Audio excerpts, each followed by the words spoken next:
Rally, purest form of motorsport in the world. It demands something no other discipline does: absolute trust between driver and co-driver, and the courage to face roads where a single mistake can end everything.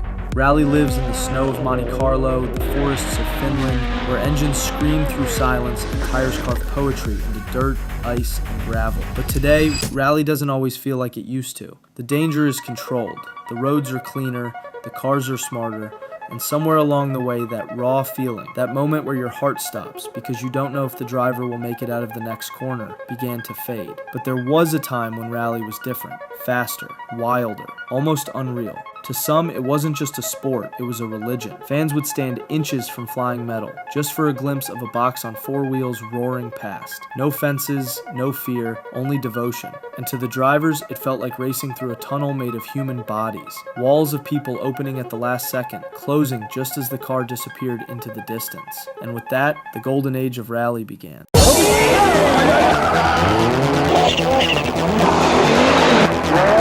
In 1982, the FIA didn't just change the rules, they threw the rulebook out the window. Group B was born. No more limits on weight, power, or design. Instead of 5,000 road cars needed to be produced, manufacturers now had to build only 200 road cars to qualify for competition. There were no restrictions on turbocharging, no limits on innovation. If it had four wheels and an engine, it could compete. These weren't just cars, they were experiments. Some produced over 500 horsepower, some weighed less than a grand piano, and all of them were unleashed on roads barely wide enough for a bicycle. But it wasn't just the cars that made Group B unforgettable. It was the people. Fans didn't sit behind fences. They stood on the edge of the road, inches from death, reaching out just to feel the wind of a rally car flying past. Crowds parting like water as cars screamed through at 200 kilometers an hour. To the drivers, it could feel unreal. A corridor of people opening at the last second. The roar of the engine, the blur of faces, the smell of gasoline and burning rubber. It wasn't racing, it was chaos, and yet it was beautiful.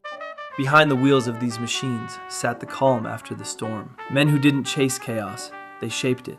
Walter Röhrl of Germany moved like time itself had slowed for him. The Audi Quattro S1 hummed under his command, its all-wheel drive clawing through snow and gravel with a precision that felt almost delicate. Watching him drive was like listening to a jazz pianist. Every touch calculated, every pause intentional. He didn't fight the road, he let it guide the rhythm. Then came Ari Vatanen of Finland, the opposite energy, loose, expressive, improvising on instinct. His Peugeot 205 T16 wasn't just a car, it was an instrument of madness. Mid-engine weight, a shrieking turbo, and enough power to make the earth tremble. Vatanen drove it like a soloist lost in the music, sliding, countersteering, creating beauty out of chaos. These drivers became more than names on a leaderboard. They became symbols of what it meant to truly let go, to drive on the edge of control and call it art.